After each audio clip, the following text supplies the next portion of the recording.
This week's episode of True Crime with Kendall Rae is brought to you by Groons, and thanks to their support and support from viewers like you, this week I'm able to make a contribution to the Higher Hope Foundation. So I first found Groons on my own a couple of months ago. My husband actually found it, and we decided to give it a shot because it seemed like a much more convenient, delicious way to get in my vitamins, nutrients, and whole food ingredients. We ended up falling in love with this product. This has become a part of our nightly routine, our sweet treat, and so I ended up reaching out to them and seeing if they would want to work with me, and they said yes. It's a comprehensive formula that's packed into just 8 delicious gummies a day. And this isn't a multivitamin, a greens gummy, and a probiotic. It's all of those things and then some at a fraction of the price. It comes in your little daily package, but I wanted to take them today on camera just to show you guys how cute and convenient they are. They're little bears. And I'm telling you, they taste so good. To me, they kind of taste like honey. And there are 8 gummies in each packet because you just can't jam pack all of the nutrients that they do into just one. So there's 8. Generic multivitamins only contain around 7 to 9 vitamins. They have 20 plus vitamins and minerals, as well as 60 whole food ingredients. Groons is more comprehensive and accurately dosed than your current nutrition solution. Just check out their nutrition label. Groons contains 100% of your daily needs for safe vitamins and 25% of your daily needs for certain minerals that are known to be potentially toxic at excessive levels or over an extended period of exposure. Simply stated, 99% of supplements are lazy and take an off-the-shelf generic blend that might be doing more harm than good. So watch out for daily values over 100%. Not every supplement, vitamin, or greens powder puts in the care to dose ingredients effectively, and that's just so important. They offer gut health, beauty, energy, immunity, recovery, and cognition benefits. They contain 6 times the gut health ingredients compared to the leading green powders out there. Me and my husband love to have them as our nightly treat in bed. And you can actually get 45% off of Groons by clicking the link in my description.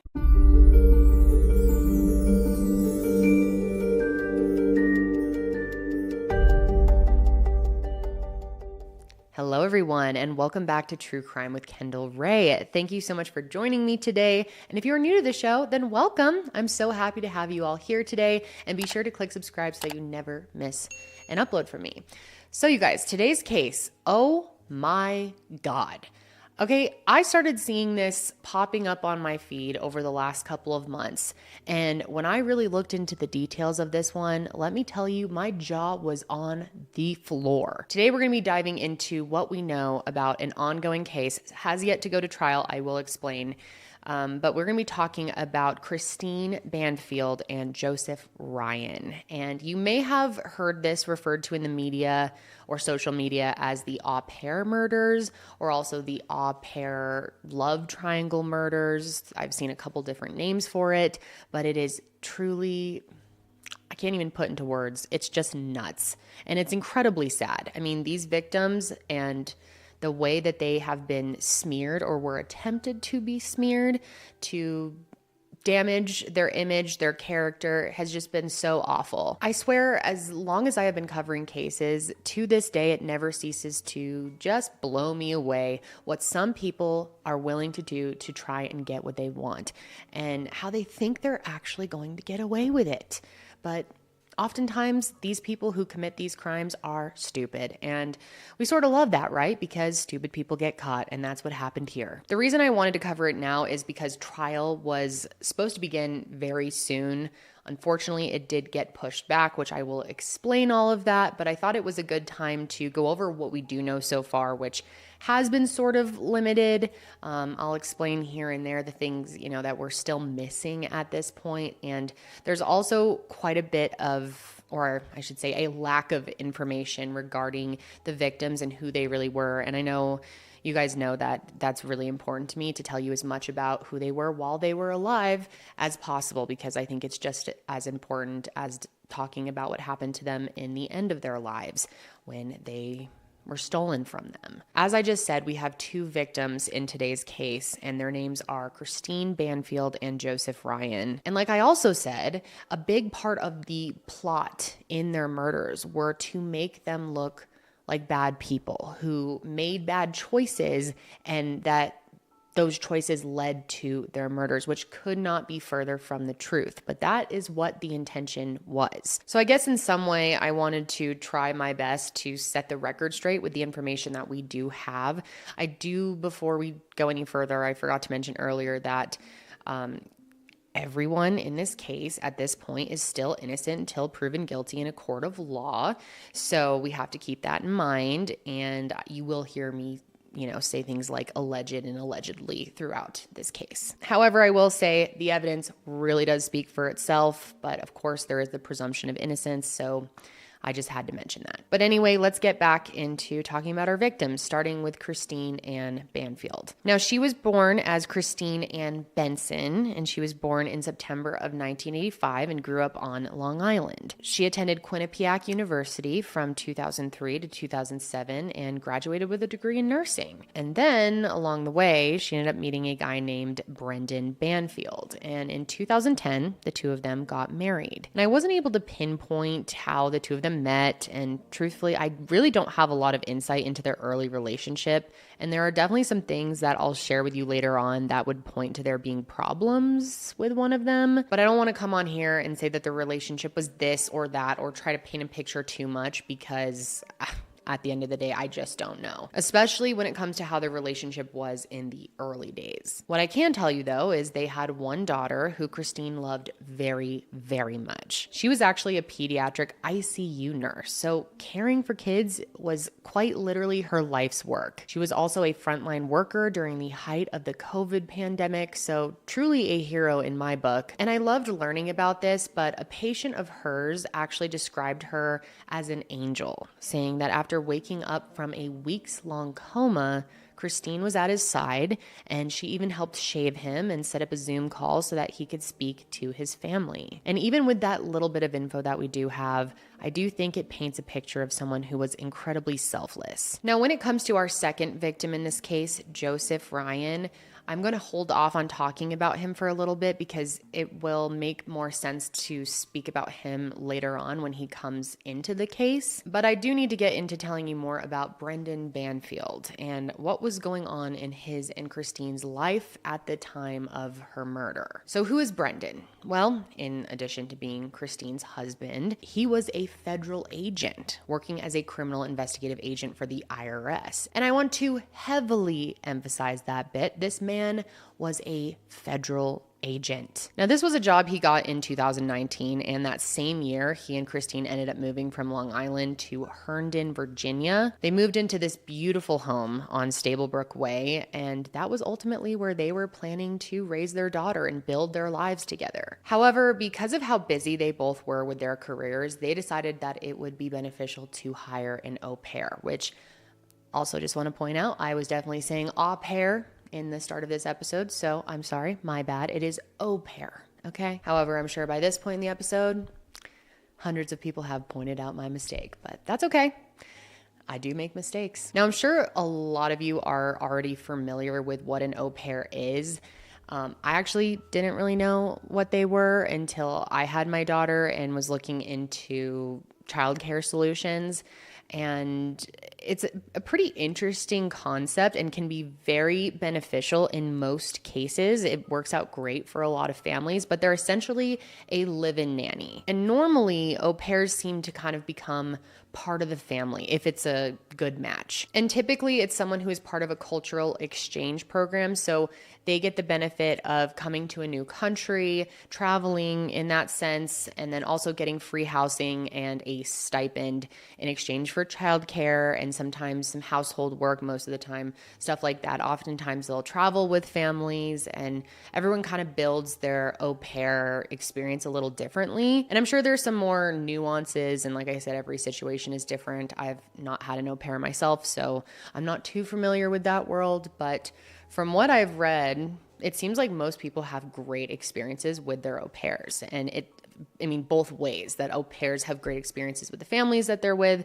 Very often, I'm sure, like I said, sometimes it does not go well, like it did in this case. But anyway, that is what the Banfield family had signed up for. And they ended up getting paired with Juliana Perez Magalhaes, who is a 21-year-old Brazilian au pair who they eagerly welcomed into their home. And a friend of Juliana's says that she was especially excited to be paired with the Banfields because she had actually been pursuing nursing herself. So to be paired with Christine, a nurse, was a pretty cool match. You know, she thought they'd have a lot in common, that she could maybe learn something from her. So it seemed to be a great fit for everyone involved. Keyword seemed to be. Now, I've also seen it reported that the Banfields already had a Brazilian au pair before, and it was hard to really get information on that. So this may not have been their first time, and It's possible that they were familiar with how this all works. That being said, though, I don't think anyone, especially Christine, could have predicted how things would end up playing out, which takes me to February 24th, 2023. That morning at 7:49 a.m., a 911 call was placed by Juliana's cell phone to the local police department. However, no report was made. The dispatch officer heard what sounded like moaning, and then the call was disconnected. Now, as for what happens next, different sources have been reporting different things, which is just the nature of this case and a lot of cases that are still developing. But basically, some sources say that there were a few more of these hang-up calls, and then other sources say that it was just that one. And of course, I'm sure that that will all be clarified during trial or potentially before, we don't know. But the main point, which is generally agreed upon, is that 13 minutes after the first call, the main 911 call was made at 8:02 a.m. And this call was also made by Juliana's cell phone, and she was the first person that dispatch spoke to on that call. And it's been reported that she was pretty hysterical and hard to understand, but she ended up saying something along the lines of a friend was hurt. However, right after that, Brendan apparently took the phone and said something much more alarming. He told dispatch that he had shot a man because he found him in his house stabbing his wife. And when first responders got to the scene, appalling is the word that has been mostly used to describe what they saw. Inside the Banfield's house, 37-year-old Christine was found in an upstairs bedroom, naked with just her socks on, and numerous stab wounds to her upper body near an unnamed man. She was alive at this point, but she was in critical condition. And then later that evening, I'm sad to say that she was pronounced dead after life-saving measures were unable to save her. Now, as for this unnamed man, who was unnamed at the time, he was found deceased with 2 gunshot wounds, one to his chest and another to his head. And sadly, there was no opportunity to try and save him because he was pronounced dead at the scene. And this victim was identified as 39-year-old Springfield resident Joseph Ryan. Now, unfortunately, information about his life was even more difficult to find, but I did find something that I wanted to share that came from his mom. His mom, Deirdre Fisher, who says that she loved him so much, told a local news station, quote, "We spent countless hours as an adult on the phone. He would call me all the time. I can't really tell you the level of our friendship. Not everybody gets to have that, and I was blessed with that as a parent." And personally, I think that says a lot about a man when they have a great relationship with their mother. And then there was also a friend of Joseph's who spoke to the media that said something that I think also speaks a lot about who Joseph was. He described him as, quote, "the kind of person who took in dogs that had no chance of being adopted and just loved the hell out of them." And as a dog lover myself, as I'm sure many of you are as well, I just loved hearing that little detail about him. And personally, I think people who really love animals and especially take in rescues and foster animals are just very special humans. That aside, though, I'm sure a lot of you are wondering who he is in relation to this crime. How did he end up involved? How did he end up dead at the Banfield home? Because according to Brendan, this was the guy that he walked in on in his home, stabbing his wife to death. But is that really the truth? Well, law enforcement, they would tell you, no, it's not. Now, from the get-go, they had a very weird feeling about this whole scene. I mean, it was just one of those doesn't look right, doesn't smell right, doesn't sound right situations all around. Just right off the bat, there were several things about Brendan and Juliana's stories that were not adding up. And for starters, and this is a big one, there were no signs of forced entry. And if Joseph was an intruder, which was one of their initial theories, you would expect some sign of a break-in. Now, of course, investigators do have to consider that it's possible that they had just left the doors unlocked, so there wouldn't have been a sign of forced entry. But the house in general just seemed to be in totally fine condition. So that was one of their first sort of red flags, is that this did not look like a typical home invasion. And then second of all, Brendan seemed to have no concern about Christine's condition, but he kept asking about Joseph's. That's right. He didn't really seem to have much interest in how his wife was doing, but instead, literally, while paramedics are there in front of him performing life-saving measures on his wife, Brendan was asking if Joseph still had a pulse. Now, to, give the benefit of the doubt a little, I guess you could say, and this is before we get into everything else where the benefit of the doubt just kind of goes out the window, but I guess you could say that, he did admit to shooting this guy right away. So I could see why he would have an interest in if he was alive or not. Doesn't explain why he wasn't curious about his wife's condition. But also it makes me think, and I'm sure that this is the case, I'm sure a lot of you are thinking this as well, that he was very concerned about if Joseph was going to survive or not, because Joseph would be able to be a witness in the case and would have known what actually happened at the scene that day. But I think the biggest red flag here, the most bizarre thing that law enforcement noted, was the very strange story that they were being told that just didn't really make a whole lot of sense. First off, when officers were initially entering the house, Juliana was asked who shot who, and she said, Brendan. Who is the shooter? Who shot who? Brendan, he's an officer. I got a blowout kit if you need it. Now, maybe this wasn't the right moment for her to go into her whole spiel about what happened, but based on what she would end up saying later that morning, it was really interesting that in that moment, she only mentioned that Brendan was the shooter. Because the truth is, they both shot Joseph. But according to her own story, which she told later that evening at the police station, she explained that around 7:30 a.m., she and the Banfield's daughter left the house with the intention of going to the zoo. And sources say that Christine was the one to purchase their tickets that morning. So simple enough, right? Going to the zoo, nanny, au pair takes child to the zoo. Very, very common. When I was a nanny, I would take the kids I'd nanny to the zoo, I feel like at least once a week. And I take my daughter to the zoo all the time. So very normal situation. And then when leaving the house, she had forgotten the lunches that she had packed her and the Banfield's daughter in the fridge, which is also very common. I feel like every parent or caregiver forgets the lunch at home or something at home at least once. But when her recollection of the morning starts becoming strange is what she said next, which was that when she pulled back up to the house, she saw a car that she didn't recognize in the driveway. And some sources have reported this, and I'm not entirely sure, at this point in this case, but some sources are reporting that she also witnessed a man that she didn't recognize entering the house and carrying a bag. And this was concerning to her, of course, so she decided to call Christine and supposedly be like, who is this guy?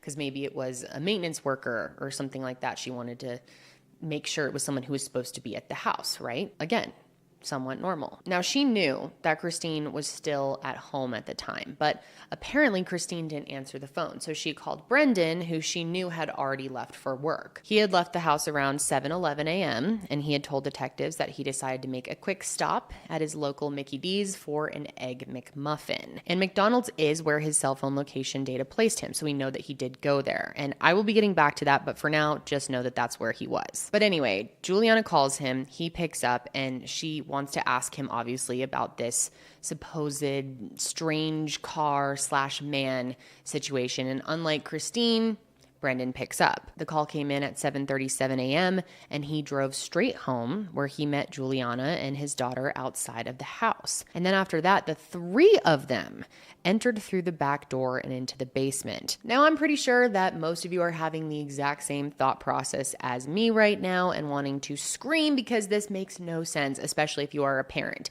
Why on earth, if you thought an intruder was potentially in your home, would you bring your child inside to check it out with you? Okay? No one would do that. No one in their right mind would do that unless they're stupid, quite frankly. And maybe that's the case here. Or it's just that he knew there wasn't an actual intruder. Second thing, also, why would you bring in your au pair? There's no reason for them to go in with you. Why wouldn't you just leave the au pair with your child in the car where it's safe and go check out the scene yourself? Better yet, why wouldn't you just call the police and have them go check it out for you. And obviously there's some urgency if your wife is inside the home and you think there's a potential intruder. So like, I get that to some degree, but with his time having to drive from the McDonald's back home, he could have easily called law enforcement. So not making a whole lot of sense here in any way. But anyway, according to their story, the three of them are in the basement, but then Brendan leaves Juliana and his daughter to go upstairs and, quote, investigate. Pretty quickly, though, Juliana says she went upstairs to see what was going on. And that's when she heard Brendan screaming, "Police, drop the knife!" Apparently, he had gone up to his bedroom to find this man, Joseph, holding a knife to his wife's neck. And Joseph supposedly told Brendan that he was going to kill Christine. And that's when he began to repeatedly stab her right in front of him. And again, I can't emphasize this enough. This is the story according to Brendan and Juliana. Now, let's give them the benefit of the doubt here, since we don't have all the facts and they're innocent until proven guilty. And we can say that maybe this portion of their story was believable, potentially. Of course, someone could have broken into the house and held a knife to his wife's neck. Is it possible? Sure. Is it probable? Probably not. However, the next part of their story, I simply cannot give the benefit of the doubt to at all, because it is so outlandish, so ridiculous that it makes any part of their story that could be true just totally lose credibility. I guess I have to say that's just my opinion though. But according to Juliana, when this man began stabbing Christine, Brendan pulled out his service weapon. Remember, he is a federal agent, and he proceeded to shoot him in the head. Here's the part that makes no sense though. Apparently, after shooting him once, Brendan told Juliana to run into the bathroom and grab a second gun from a locked safe, which he gave her the code to. And when she came back into the room, she says that she shot Joseph, this time in the chest. But the question here is, why did she have to shoot him at all? She would go on to say that she did it in self-defense of the family, but does that make any sense? If Brendan still had a gun in his hands, why didn't he shoot Joseph a second time if he was still posing a threat to Christine? I mean, keep in mind, he had shot him the first time in the head, and I feel that would be enough to stop him from stabbing Christine. So why would Juliana then have to go into the bathroom, unlock a safe, grab another gun, and then shoot him again in the chest? It doesn't add up at all. Now, a report from the New York Times says that her lawyers later claimed she was just acting on orders from her employer, but acting on orders only shifts the blame. It doesn't explain why there needed to be a second gun at all. Also, I don't want to just breeze past the fact that the first shot was fired using Brendan's service weapon, okay? So because he's a member of law enforcement, he will have an administrative officer involved shooting investigation that will take place as well. And he's going to have to explain why his service weapon was used in that murder in the first place. Now, I learned that he won't have to be Mirandized for this, which wasn't really elaborated on, but I found that piece to be incredibly interesting. And I also found it interesting and quite strange that Brendan said that he shot Joseph on the 911 call. He never said we or even mentioned that Juliana was part of it at all. And I guess you could argue that in the heat of the moment, he just said what first came to mind. So maybe it's not something to read into, but in the scheme of things and how this is all shaking out, I think we can all agree that that is pretty strange. Now, I thought it would be helpful for you guys to hear some of Juliana's story right from her mouth. So we do have some body cam footage that I want to play for you now. If you just want to tell me quickly what happened, I don't know what happened. Everything happened too fast. I just want to take her to the zoo this morning. Can you go with Officer Batani really quick? Why don't you come with us? No. He has some stickers for you. I was going to take her to the zoo this morning. And then I forgot the line she was going to pay. I turned around and came back here. And then I saw this car. This is her car. This car is the person, I guess. You don't know who that? Do you know who the person is? I have no idea. And then I saw his car, call her to see what's going on because early in the morning, like, the people was here. And then he was discharged a voicemail. I called Brendan, it's her husband. He's up there. I told him, I see a strange car, but I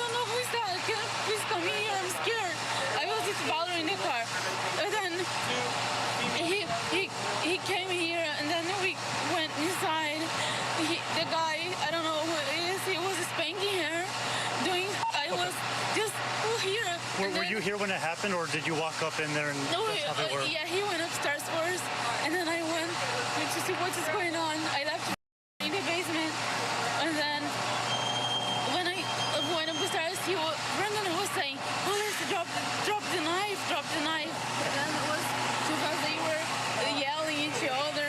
He was saying like, "Drop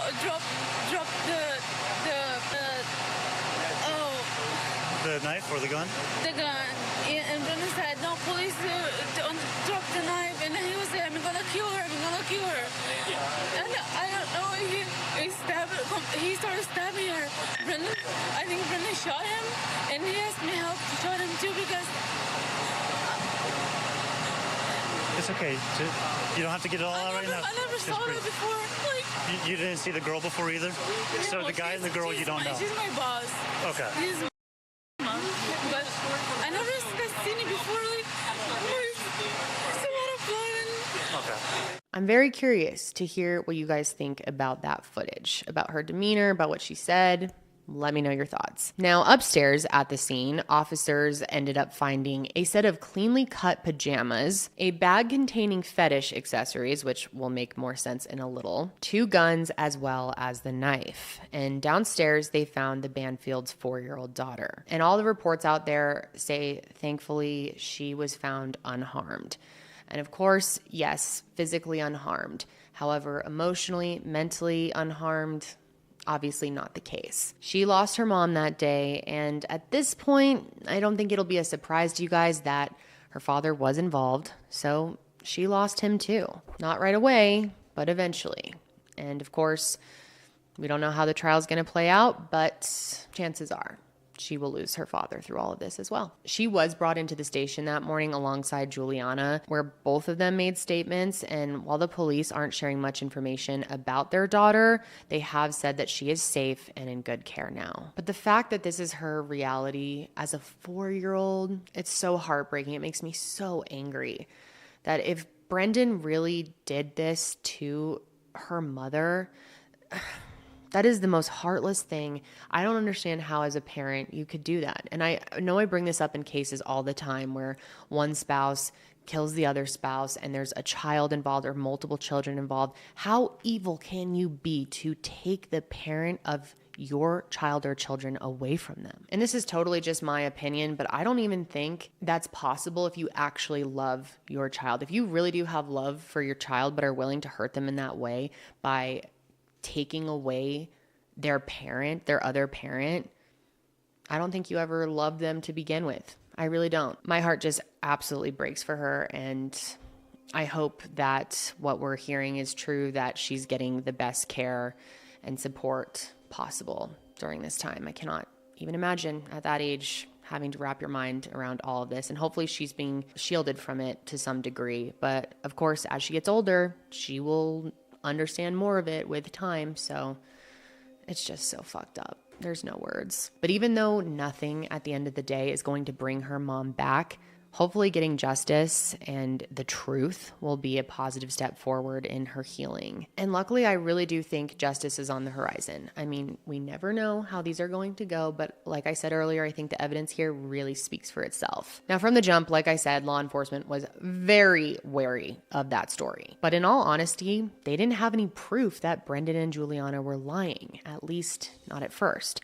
So from that point forward, they needed to kick off an investigation to either prove or disprove what they'd been told. And that meant figuring out who this man in the home was and why he was at the Banfield's house so early that morning. And I'll just cut right to the chase here. As part of their investigation, digital evidence was collected from the Banfield's home, and on Christine's computer, they found that someone, keyword someone, had created a profile on the website FetLife. I had never heard of this website, but I learned it's a social networking website for the BDSM, kink, and fetish community. And the profile's username was Anastasia9, and it featured a photo of Christine wearing a bathing suit. Now, this photo of her in a bathing suit just so happened to be a photo that she had sent Brendan.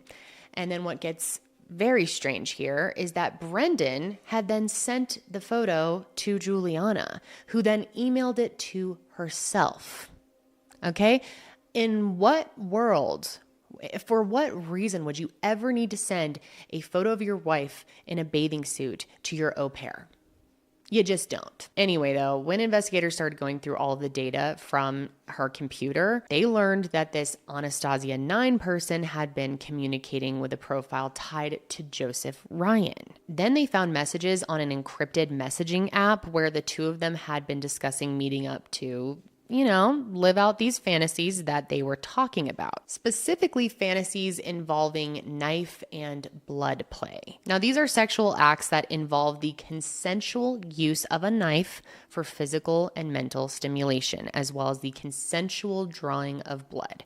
So based on these messages, it looked like Joseph and Christine had set up a date to have this kind of consensual sexual interaction. And that date was scheduled for February 24th, 2023. So you can see the setup here. This would have been the same morning that Juliana was supposed to take their daughter to the zoo and Brendan would be at work, and maybe Christine had planned this little secret rendezvous at home. But if you're thinking critically here and you know all the information that we have gone through just thus far in this episode, you know that this is a clear setup. Allegedly, I have to say.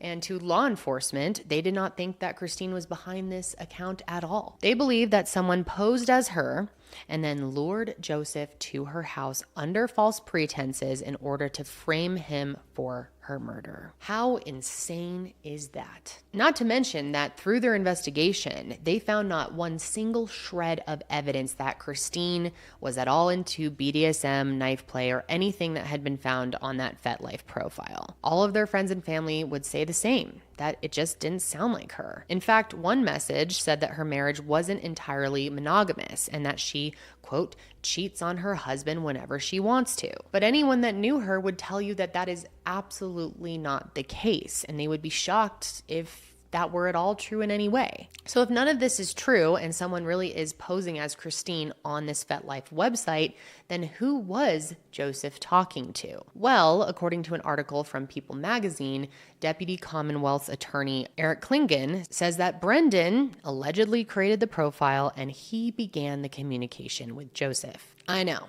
Big shocker, right? Then, days before the murders, Brendan told Juliana to call Joseph, posing as Christine, to confirm the details of what they were planning to do. And the plan was to use restraints and then cut off her clothing during violent role play. So allegedly, it was both of them. And if all of that is true, poor Joseph went over to the Banfield's house thinking that he was going to be engaging in consensual activity, and then he would have run into Christine in the house at some point, assumably, and she had no idea who he was or why he was there or what he was doing. The whole thing was a total setup for both of them. And to understand why Brendan and Juliana would want to do something like this, we've got to go over what investigators believe is the motive, which I am sure you can guess. I'll let you take a wild guess right now. Yeah, it was an affair. These two sickos, Brendan and Juliana, are said to have started an affair in August of 2022. And for the next several months, they allegedly concocted this sick plot to get rid of Christine so that they could be together. And another element to this, beyond the fact that they murdered the two of them, is the fact that they were willing to completely tarnish their reputations in the process. These two were willing to let the world believe very damaging things about these two innocent victims. For Christine, they were going to let the world think that she got herself killed as a result of her infidelity and sexual fantasies, which she didn't even have. And I want to be clear, there's no shame in these sexual fantasies. I'm definitely not trying to kink shame or anything like that. But when it's not true and it's made up, I mean, it's tarnishing your reputation. It's not the truth. And for Joseph, they were going to let the world think that he was some crazy sexual sadist who took things too far and actually killed someone when he thought he was just engaging in this consensual activity. In reality, we don't know exactly what happened over there, but there's a good chance that Joseph went into the home and started to act out the role play that he thought they consensually agreed to. I just can't imagine how picturing how this played out is so upsetting. And even if what he was into is not your cup of tea, it doesn't matter. I mean, there's nothing wrong with what he liked, especially because he liked something that was consensual and believed that that's exactly what he was doing. And sources also say that Joseph really did not hide his sexual preferences from those who knew him. And the fact that these two tried to paint him as some sexually motivated killer, it just wasn't who he was at all. It's so sick. And for what? Because these two selfish fucking losers just wanted to be together and thought this was the best way to do so? God, it pisses me off. So between February, when Joseph and Christine were killed, and October, when the first arrest was made, they worked diligently during that time to build a case. Now, obviously, I'm pretty sure we're going to get a much clearer picture. In fact, I'm very sure we'll get a much clearer picture during trial.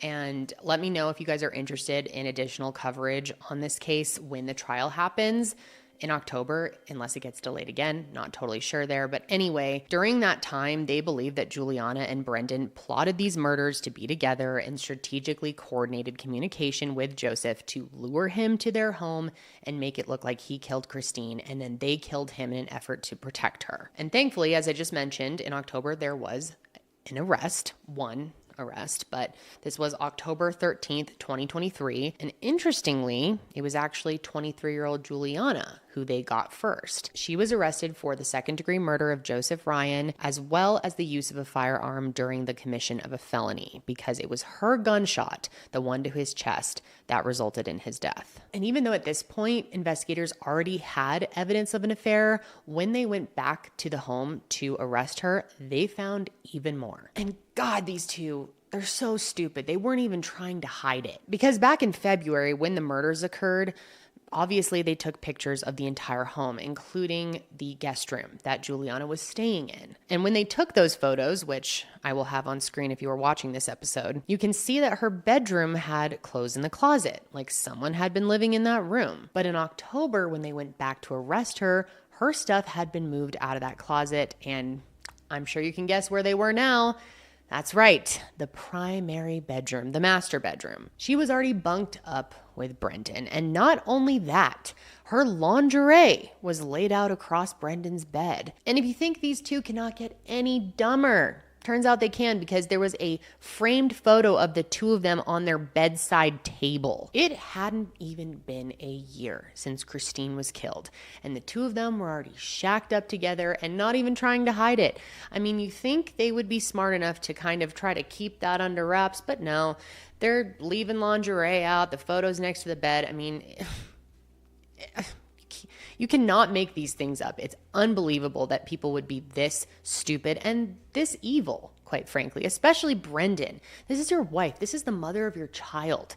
She hasn't even been gone for a year, and it was your fault, allegedly. Oh, it's hard to say that. He had just really moved on with his life as if nothing happened, and so did Juliana. Not only that, investigators also found suggestive texts between the two, as well as a photo of them on a romantic trip to New York, which had taken place before the murders occurred. And mind you, Juliana did try to say initially that they were not romantically involved. Bullshit. Did these two really expect anyone to believe that in the 8 months since your wife was brutally murdered in your own home, when you're supposed to be grieving, that the two of you just start hooking up? Absolutely not. No one buys it. And it doesn't matter if anyone buys it, because at the end of the day, the evidence proves that they were together before any of this was even planned or executed. But one thing Juliana, I'm sure, didn't plan for was going to prison. But what was interesting and frustrating to the public at this point was only Juliana was arrested, and her arrest only mentioned the murder of Joseph. And that's because at this point, investigators weren't saying who they thought killed Christine. And to my understanding, this is because they were still running tests to figure out who stabbed her. And obviously, like anyone with a brain, they had a pretty good feeling that it wasn't Joseph who did it, but they wanted to be absolutely certain, of course. So from that October through most of 2024, Brendan was, technically speaking, a free man. And he was living at home, his mom was staying there, and he was raising his daughter. But he certainly was not off the hook, because behind the scenes, investigators were monitoring his communications with Juliana while she was in jail. And one phone call in particular sparked their attention. In that call, Juliana said, and I quote, "I hope you are not just staying with me because you are afraid of me turning against you." To which Brendan allegedly responded to her saying, "Keep your mouth shut." So that certainly doesn't scream innocent, but of course, innocent is what she said she was. For over a year, Juliana said that she did not do what they were accusing her of, and during this time, her family stood by her side. They said that she never would have done something like this and had hopes that she would be released from custody. Her bond, however, thankfully was repeatedly denied. And in April of 2024, more information came out that would solidify her place behind bars. During a preliminary hearing in the beginning of that month, prosecutors dropped a massive bombshell.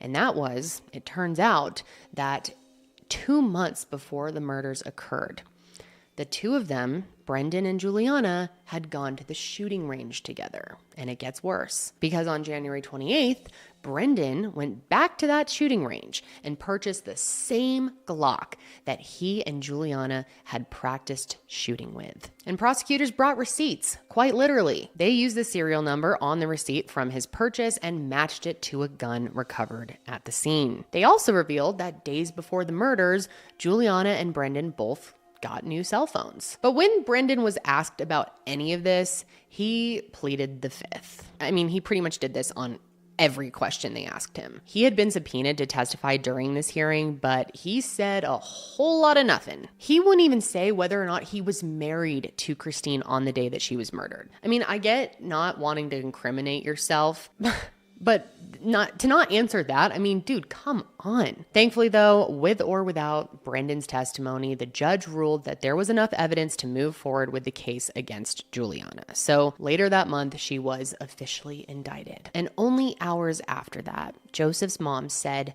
and I quote, "I want people to remember Joe for the good-natured, loving man he was, for the man who loved his family. He loved other people. He was socially aware. He was a kind person." Another big sentiment that his mom shared with the public was that her son wasn't a violent person. She made it a point that you don't just wake up after 39 years and suddenly decide to become a killer. In her mind, in the mind of most of the public, and the mind of the prosecutors, he was lured and framed. But like I said, when it comes to the public and their perception of everything, especially in the earlier days, like early to mid 2024, there was a lot of confusion about what the truth really was. I mean, obviously, with Juliana's arrest, people were expecting Brendan to be arrested too. But months and months were going by, and there was no word about what was going on with that. And it was especially confusing because no one at this point had been charged with Christine's murder. And like I said, the reason it took so long is because, of course, they wanted to be 100% certain that their theory matched the evidence. I mean, they have one shot at this. And that theory was that Brendan stabbed his wife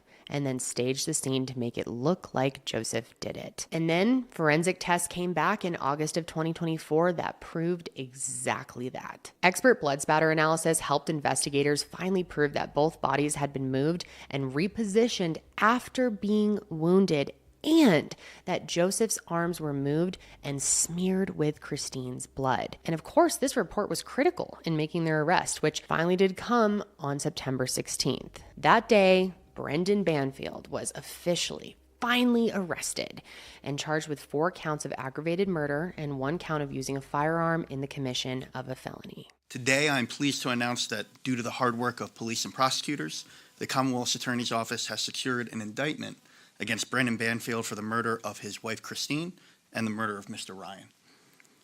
Fairfax County police officers took Brendan Banfield into custody, and he's been brought to the same adult detention center where Juliana Perez Margulies has been since last year when she was arrested for the murder of Mr. Ryan. The great investigative work of the Fairfax County Police Department led us to new information, which was instrumental in securing today's indictment that charges Brendan Banfield with aggravated murder and the use of a firearm in the commission of a felony. I'm extremely grateful to FCPD for their continuing efforts in this case, as well as the efforts of Deputy Commonwealth's Attorneys Kelsey Gill and Eric Klingon, who've worked tirelessly with their counterparts in the Fairfax County Police Department. Now, when it comes to specific evidence against these two, I've only been able to share some of it with you. We obviously know about the affair and the blood spatter analysis, But things like their text messages and computer searches have not been shared publicly. I cannot imagine what we will learn when all of that comes out, which I'm pretty sure it will. We should be getting the full scoop on all of that during the trial, but for right now, a lot of information is being kept quiet, and it's likely for the best. So if you feel like there's gaps and things that don't fully make sense, you're not alone. I feel the same way. I'm still totally confused. But that's just how it goes when looking into cases before they actually go to trial, especially with limited information like this. But there's a reason they have to keep it that way. And honestly, piecing this case together and trying to understand and prepare for this episode was pretty difficult and confusing. But overall, I think the big picture here is pretty fucking clear. And that big picture is Brendan was cheating on his wife, and together he and Juliana conspired to murder her and frame an innocent man. But what's wild, however not surprising really at all, is that Juliana was not the first woman that Brendan apparently had cheated on his wife with. One woman that he was seeing has actually come forward and said that Brendan used to talk about how life would be easier if his wife wasn't around. And I just have to say, for being a federal agent, Brendan is a massive idiot. I mean, I understand that working for the IRS is a little different than being, say, an FBI agent, but it's pretty wild how sloppy and stupid he was throughout all of this. Allegedly, of course. But let's get to the bond, the plea, and the trial. So good news when it comes to his bond. It was denied. Just like Juliana's, it was ruled that he had to stay behind bars until his trial. And right now, that is scheduled to begin in October of 2025. Prosecutors argued that Brendan was a flight risk, pointing out that he lived near 3 major airports and that he had been learning Portuguese, suggesting that he might have been preparing for a life in Brazil. In fact, a Washington Post article reported that the two of them had plans to go to Brazil in October of 2023, months after the murders. Meaning these two dummies really thought they were going to get away with this and then jet off to Brazil. Or they thought, hey, if they start catching on to us, we can just go to Brazil and hide. Either way, just dumb. And it turns out Brendan even got Juliana a second passport because her original passport had been seized on the day of the murders, which of course looks very suspicious, very shady, and absolutely warrants him not being granted bail. However, the defense said that he absolutely should be granted it so that he can take care of his daughter. The same daughter that he allowed to be in the basement while he allegedly murdered her mother. Okay, make that make sense. So I'm very glad that his bail was denied, and same with Juliana, who, get this, ended up taking a plea deal right before her trial. Her trial was initially scheduled for November of 2024, but on October 29th, she ended up accepting a deal. The attorney has said that the information leading to this agreement can't be made public because Brendan is still going to trial. But we do know that in return for pleading guilty, cooperating with authorities, and testifying against Brendan, prosecutors agreed to reduce her charge from second-degree murder to involuntary manslaughter and drop the firearm-related charge. There's also talk about her being released with credit for time served after she testifies against Brendan. And since his trial has been postponed, I'm guessing that her sentencing hearing will be postponed as well. Right now, as of the day I am recording this episode, her hearing is scheduled for March 21st, and it was supposed to be after Brendan's trial. But now that his trial is in October of 2025, I'll have to keep my eyes out and see if her hearing is adjusted as well. But based on her charges, she is facing up to 10 years, so I'm interested to see how that all ends up playing out. Just yesterday, Juliana Perez Magalhaes told prosecutors that she and Brendan Banfield, that husband, used a fetish website to lure a stranger to the couple's Herndon home back in February of last year.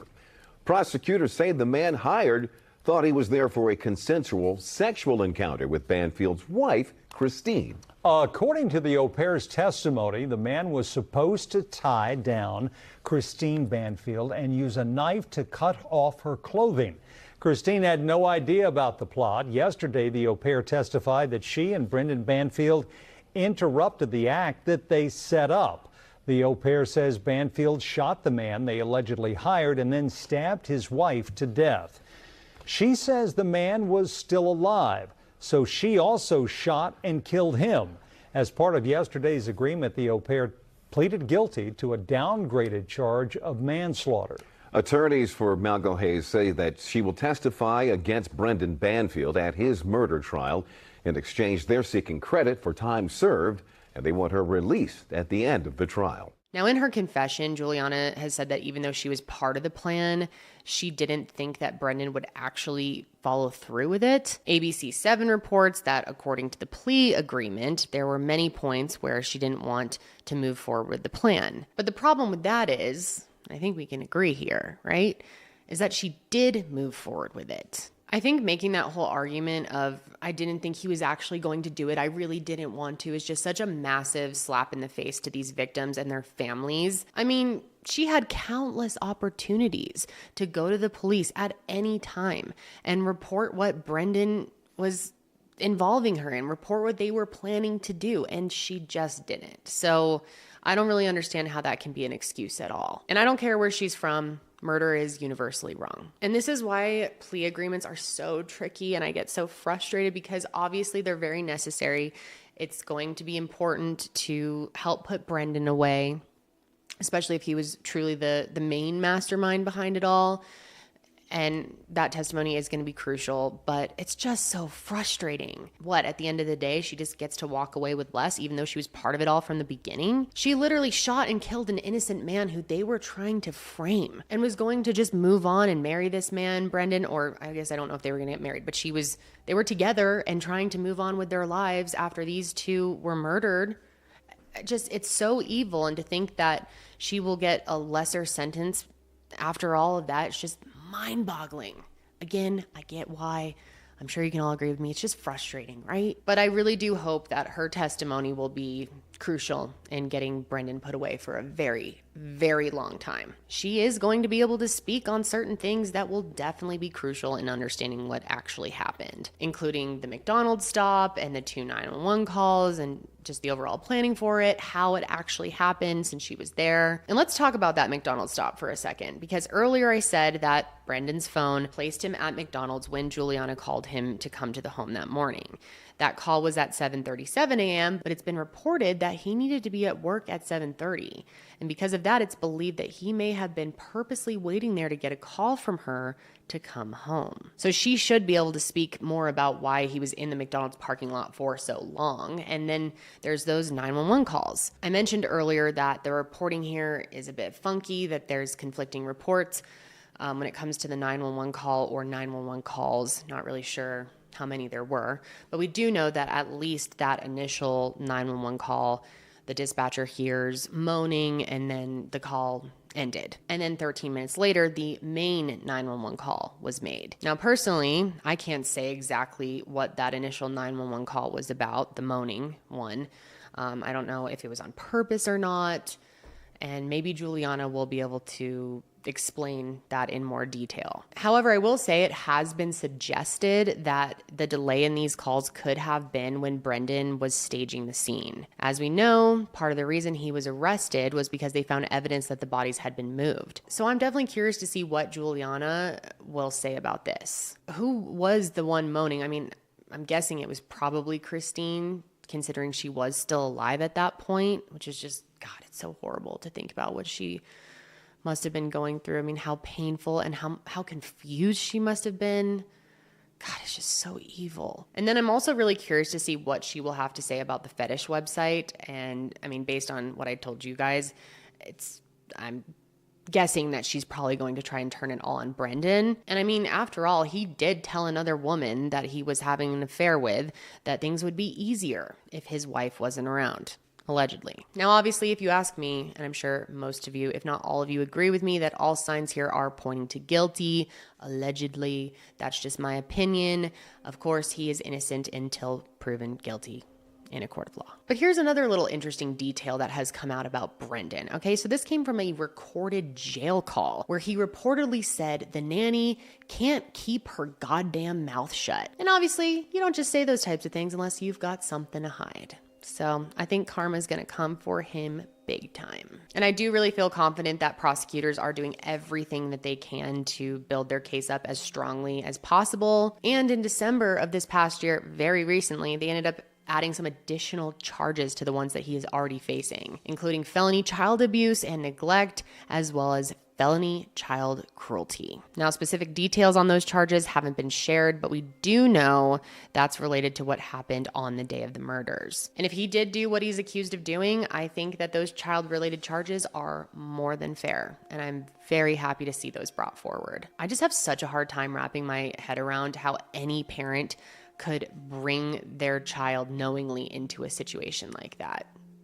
I mean, that's just pure evil. But I guess maybe I shouldn't be shocked, because if he's willing to kill two innocent people, one being his wife, the mother of his child, and one being someone he doesn't even know, then I guess I shouldn't be surprised that he doesn't give a damn about his daughter's well-being. So I am very curious and also very anxious to see how this trial ends up playing out. I hope that it's not delayed any sooner and that justice is around the corner.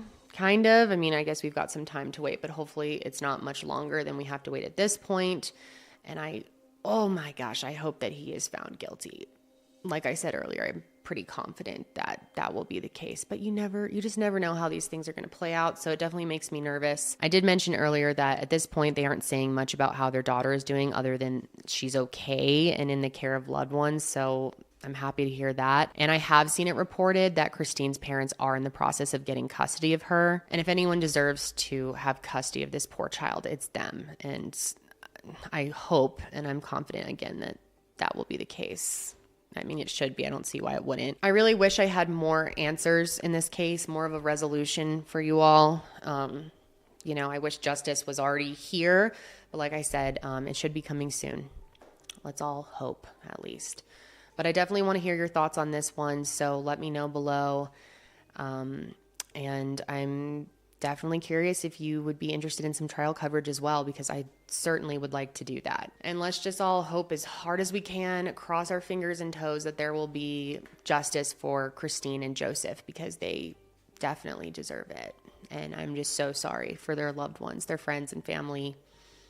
Just such an unnecessary tragedy that must have been so hard for all of them to wrap their minds around, especially the two of them as they were going through it. I mean, imagine how confused, like I said, how confused they must have been in those moments and scared. It's so horrific. Did one of them have to watch the other? God, it's so horrible. I'll never understand how fucking evil people can be. I don't know. No matter how long I've been doing this, it just continually blows me away. But yeah, anyway, that's all I have on this one. Definitely want to hear from you guys, so let me know. I'll be back next week to discuss another case, but until then, stay safe out there.